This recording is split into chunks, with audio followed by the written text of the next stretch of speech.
Hello everyone, welcome back to my channel. This is Shaisha and Invest and Rest. So today I'm going to discuss about one more company. The name is RCF, Rashtriya Chemicals and Fertilizers. And here I'm going to cover the detailed fundamental analysis, technical analysis, company working profile, and the company overview. So before getting through all these points, technicals and fundamental, I just want to highlight few point. The reason of selection that why I selected the stock. So basically nowadays जैसे we all are aware that जो government companies है वो बहुत अच्छा perform कर रही है और एज अ पोर्टफोलियो स्टॉक आप इसको कंसिडर कर सकते हैं इसकी प्राइस के अकॉर्डिंग। सो जो रीज़न है सिलेक्शन का, फर्स्ट ऑफ ऑल जो RCF is a good value based on it P ratio compare to the chemical industry P ratio. Basically इसका पी रेशियो जो है वो केमिकल सेक्टर्स के पी रेशियो से कम है। इसके पेयर कंपनी से जैसे यूबीएल हो गया और बायो क्रॉप साइंस वो बहुत ही हायर पी वैल्यूएशन पे ट्रेड करी है करंटली। जो राष्ट्रीय केमिकल इसका जो पी रेशियो है वो बहुत कम है। एंड रिड्यूसिंग डेट, कंपनी जो है वो डेट भी कम करी है। RCF debt to equity ratio has reduce from 98.6% to 66.7% over the last 5 years। RCF debt is well covered means it is managing through its cash flow. RCF earning has grown by 16% over the last 5 years। RCF have a high quality earning और company जो है वो बहुत अच्छा dividend भी देती है और राइट नाउ जो 50% अंडर वैल्यूड है अपने फेयर प्राइस से। कंपनी जो है रिसेंट बहुत अच्छे अच्छे ऑर्गेनिक प्रोजेक्ट्स पे भी वर्क कर रही है और अभी करंटली एक बहुत इंपॉर्टेंट पॉइंट 27 मई को जो कंपनी है वो अपना फाइनेंशियल रिजल्ट डिक्लेयर करने जा रही है और कंपनी डिविडेंड भी ऑफर करने जा रही है। सो ये चीज़ आप थोड़ा सा अपनी वॉच लिस्ट में ये कंपनी रख सकते हैं क्योंकि जब कंपनी फाइनेंशियल रिजल्ट डिक्लेयर करती है और या डिविडेंड ऑफर करती है तो जो स्टॉक होते हैं वो काफ़ी एक्टिवली परफॉर्म करते हैं। सो अब मैं इसका टेक्निकल कवर करूंगी तो आप थोड़ा सा इसका सपोर्ट और रेजिस्टेंस को ध्यान में रखते हुए इफ़ अगर आप इसमें कुछ मतलब एंट्री करना चाहें या as a portfolio stock consider करना चाहें तो आप इसमें नोटिस कर सकते हैं। एंड बिफोर कंपनी का मैं ओवरव्यू शेयर कर रही हूँ। RCF, Rashtriya chemicals and fertilizers is a leading fertilizers and chemical manufacturing company with about 75% of equity held by the government of India. Company founded in 1978 and in based in Mumbai, India. RCF manufactures urea, complex fertilizers, biofertilizer, micronutrients, 100% water soluble fertilizers, soil conditioners and wide range of industrial chemical। और इसके कुछ दो बड़े बड़े brand हैं जैसे उज्ज्वला जो urea और सुफला जो complex fertilisers brand of fertilisers manufactured by RCF carry high brand equity and are recognised brand all over the country. The company is also basic chemicals भी बनाती है such as methanol, ammonia, ammonium nitrate, sodium nitrate, ammonium bicarbonate, methylamine dimethylamine formate and dimethylamine acetamide and formic and argon. In addition it's offer the soil testing and farmer training services. तो ये बहुत अच्छा काम कर रही है कि ये ट्रेनिंग वगैरह और सर्विसेज भी प्रोवाइड करती है फार्मर को क्योंकि एक विदाउट जो फार्मिंग है एक बहुत इंपॉर्टेंट पार्ट है हम मतलब हमारी जो मतलब ग्रोथ के पर्पज से देखा जाए तो फार्मिंग जो है बहुत इंपॉर्टेंट पार्ट मतलब रोल प्ले करता है। एंड फार्मिंग जब भी पॉसिबल है जब अच्छे फर्टिलाइजर्स होंगे। सो बेसिकली ऑर्गेनिक फर्टिलाइजर्स भी बना रही है और बहुत ज़्यादा जो गवर्नमेंट है वो मतलब इस पर फोकस में है कि ऑर्गेनिक फर्टिलाइजर्स का ज़्यादा से ज़्यादा यूज़ किया जाए ताकि जो पेस्टिसाइड्स वगैरह जो है कम से कम जिससे जो सॉइल की जो है वो प्रोडक्टिविटी कम ना हो। Now, moving further, multiple initiative projects will be completed as soon like motor-driven nitrogen compressor and argon plant expected to complete by August to 2021 and ETP upgradation at Thai. Huge saving expected from these projects expected to complete by June 2022।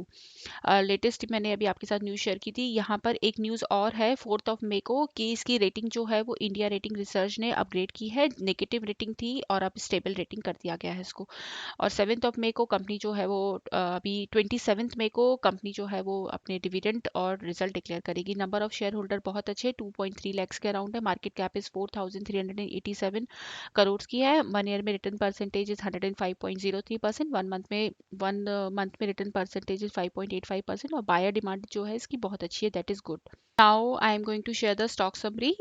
यहाँ पर मैं important चीज़ highlight करूंगी जैसे कि इसकी EPS earning जो है वो अगर आप नोटिस करें 2019 से कंपेयर करें तो 2020 में इसकी ईपीएस अर्निंग जो है वो बहुत अच्छी रही है, 3.77 की है। स्टिल कंपनी जो है मतलब कोविड पीरियड में भी बहुत अच्छा रिजल्ट और परफॉर्मेंस जो है वो नोटिस की जा सकती है। एंड 2013 से जो है एट दैट टाइम तो इसकी ईपीएस अर्निंग बहुत ज़्यादा अच्छी थी, फिर स्लाइटली यहाँ पे रिड्यूस हुई है, और फिर यहाँ पे जो 2019 18 19 और 2020 में ईपीएस अर्निंग बहुत अच्छी रही है।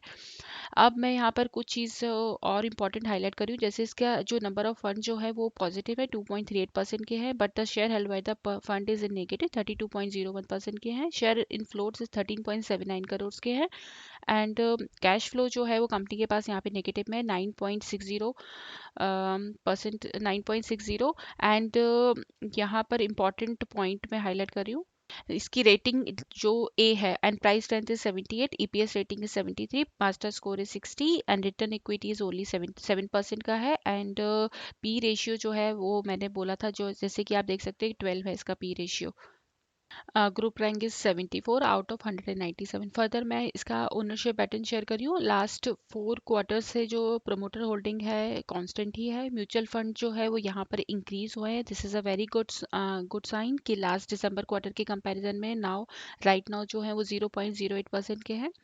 इंश्योरेंस कंपनी यहाँ पे डिक्रीज हुई है, अपनी होल्डिंग को डिक्रीज किया, बट फॉरेन इन्वेस्टर्स जो है वो लास्ट 2 क्वार्टर से जो है वो ऑलमोस्ट कांस्टेंट ही है। फाइनेंशियल इंस्टीट्यूशनल ने भी अपनी यहाँ पे होल्डिंग डिक्रीज की है, but individual investors and other investors दोनों ने ही अपनी यहाँ पर होल्डिंग को इंक्रीज किया। करेंटली 19.18% की है, एंड अदर इन्वेस्टर 3.06% के।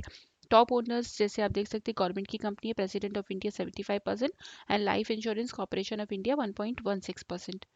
नाउ मैं इस कंपनी से रिलेटेड बहुत इंपॉर्टेंट पॉइंट यहाँ पे समरी अप कर रही हूँ, और आप प्लीज़ इस वीडियो को पूरा देखिएगा, और इस कंपनी से जो रिलेटेड इंपॉर्टेंट पॉइंट मैं यहाँ पे हाईलाइट कर रही हूँ आप एक बार खुद भी नोटिस कीजिएगा। The government has continued focused on augmenting farming income through the various steps, increased allocation across the schemes of drive irrigation facilities, improve the agriculture market augment and the allied sector supporting the income, setting up FPO and crop insurance schemes and income supplementation schemes are the major initiative. With these steps, a positive effect of the fertilizers of take is expected, which will generate a healthy operating performance in a long term. Multiple projects are near completion, and overall fertilizer protection have increased and increasing, and fertilizer sales also increase. The organic project RPF, organic growth, also adding more value to the basket of fertilizers and chemical below fair value 50% जो कि less है, under value compared to its fair value, and its price will reflect in the market future. So all the fundamental parameters are good. Buyer demand great है, price strength is fair, EPS strength is also fair. Company is able to generate a net cash flow, improving cash flow from the last 2 years. Company has reduced the debt with a zero promoter pledge, effectively using its capital to generate a profit. ROC is improving from the last 2 years and effectively using the shareholder fund. Return on equity improving the last 2 years. Company with a high TTM EPS growth and quarterly net profit with a increasing profit year on year. तो trailing 12 month में भी इसकी जो EPS growth है और year on year भी ये जो है इंक्रीजिंग मैनर में। Efficient in managing the asset to generate the profit, ROA is improving since from 2 years. Mutual fund has increased the holding from 0.01% to 0.08% in March quarter 2021. Stock is providing the high dividend with a rising dividend yield at the last 5 years, over the last 5 years, और यहाँ पे इसकी rating को भी जो वो negative से stable किया गया है। ऑल द पॉइंट जो है वो मैंने यहाँ पे इंपॉर्टेंट पॉइंट हाईलाइट कर दी हैं। नाउ कुछ और बेसिक इन्वेस्टमेंट चेकलिस्ट, और ये टिकरटिप का प्लेटफॉर्म जहाँ पर जो 5 पैरामीटर्स गिवन है, intrinsic value, return versus FD, dividend, entry point, no red flag. Out of the 5 parameters all the 4 parameters are green, and intrinsic value का जो यहाँ पर जो शो करता है कि current price is less than the intrinsic value, कि future में इसके प्राइस के मतलब इंप्रूव होने के चांसेस बहुत ज़्यादा हैं। कि डिविडेंड भी कंपनी बहुत अच्छा देती है, entry point is good as the stock is not in a overbought zone. और मैं यहाँ पर इसका पेयर टू पेयर कंपैरिजन कर रही हूँ, जहाँ पर आप इसमें देख सकते हैं कि जो यूबीएल है जिसका प्राइस बहुत ज़्यादा है, बायस क्रॉप साइंस लिमिटेड, ये दोनों कंपनी से अगर आप कंपेयर करेंगे तो इसका पी रेशियो जो वो है वो बहुत कम है। कोरामंडल इंटरनेशनल का भी पी रेशियो कम है, बट इसका प्राइस जो है वो ज़्यादा है। नाउ मैं अब फर्दर इसका आप एक इवेंट सेक्शन में मैं आपके साथ में इसका डिविडेंड का डेटा शेयर कर रही हूँ। तो बेसिकली राइट नाउ जो है अभी करंटली 2021 में भी इंटर्म डिविडेंड कंपनी ने अपने इन्वेस्टर्स को दिया है ₹1.20 का। और टू टाइप्स के डिविडेंड होते हैं, एक जो होता है फाइनल डिविडेंड जो ईयरली बेसिस पे कंपनी डिक्लेयर करती है, एंड इंटर्म डिविडेंड जो होता है वो मिडिल ऑफ द ईयर कभी भी कंपनी अपने अकॉर्डिंगली प्रॉफिट जब वो उनके पास होता है और उसको एडजस्ट करती है और अपने इन्वेस्टर्स को डिस्ट्रीब्यूट करती है। तो ये इंटर्म डिविडेंड जो होता है वो अलग होता है फाइनल डिविडेंड से। सो 2020 दिसंबर में भी ₹2.84 का डिविडेंड दिया है। एनएलसी की वेबसाइट पर आप ये जाकर रिजल्ट का जो अपडेट मैंने आपको दिया है वो आप खुद भी जाकर एक बार चेक कर सकते हैं कि 27 मई को कंपनी जो है वो अपने फाइनेंशियल रिजल्ट और डिविडेंड डिक्लेयर कर रही है। Now I am covering the technicals, और ये आरसीएफ का 1 डे का चार्ट है जहां पर मैंने जो एक इम्पॉर्टेंट सपोर्ट लाइन ड्रॉ की है और एक यहाँ पर ट्रेंड लाइन ड्रॉ करी है। और यहाँ पर जो इम्पोर्टेंट चीज़ नोटिस करने वाली है कि कंटिन्यूसली लास्ट 4-5 डेज से यहाँ पर जो वॉल्यूम जो है वो इंक्रीज हो रहा है, एंड ट्रेंड लाइन को ब्रेक करते हुए फर्दर जो कैंडल्स है वो अपसाइड यहाँ पर बन रही है। और अगर इफ अगर ये अपसाइड मोमेंटम कंटिन्यू करती है तो फर्स्ट जो इसका टारगेट जो है वो ₹83 का मतलब अकॉर्डिंग टू टेक्निकल शो हो रहा है, and second target will be ₹93। और जैसे कि आप नोटिस कर सकते हैं कि in the month of February में ऑलरेडी जो स्टॉक है वो काफ़ी अच्छा अपसाइड मोमेंटम यहाँ पे उसने शो किया था with a higher volume, and then इसके बाद कुछ यहाँ पे प्रॉफिट बुकिंग आई, बट जो बहुत इंपॉर्टेंट सपोर्ट है दैट इज ₹68। 60, इफ अगर आप शॉर्ट टर्म की व्यू से इसमें मतलब एंट्री लेने की सोच रहे हैं तो ₹68 is a very important support.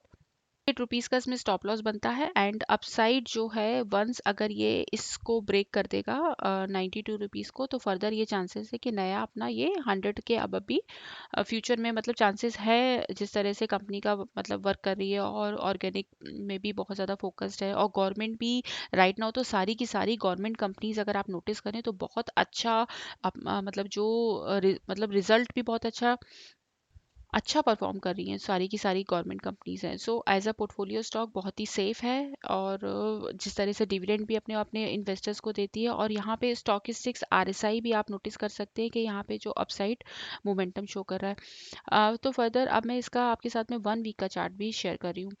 तो 1 वीक के चार्ट में यहाँ पर इंपॉर्टेंट सपोर्ट जैसे कि मैंने बताया था कि 68-69 जो है वो इसका बहुत इंपॉर्टेंट सपोर्ट है, एंड ये जो मैंने यहाँ पे ट्रेंड लाइन ड्रॉ करी है आप देख सकते हैं कि जो अप कैंडल जो फॉर्म हुई है 1 वीक में जो ऑलमोस्ट ट्रेंड लाइन के अबव मतलब फॉर्म हुए, और एवरी 2 टाइम्स जो इसने इंपॉर्टेंट सपोर्ट को जो है वो ब्रेक नहीं किया है, इसके बाद इसने अपसाइड में मोमेंटम जो है वो दिखाया है।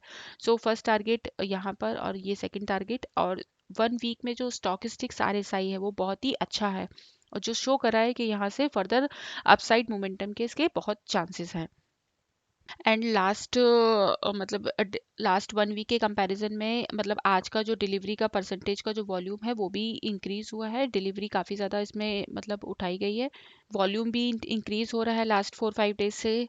सो अच्छा खासा टेक्निकल्स भी इसका स्ट्रॉन्ग दिख रहा है, फंडामेंटल तो इसका स्ट्रॉन्ग है ही, और 27 को जो ये कंपनी डिविडेंड और रिजल्ट डिक्लेयर करी है तो मोमेंटम पॉसिबल है, और keeping all these thing in mind, so I have covered the technicals fundamentals, so please I request you to watch overview करें आप इस वीडियो का, जिससे आपको और क्लियर व्यू मिलेगा। इफ़ अगर आप इसमें ऑलरेडी इन्वेस्टेड हैं या अगर आप इसमें इन्वेस्ट करने की सोच रहे हैं तो एक आपको क्लियर पिक्चर मतलब दिखेगी।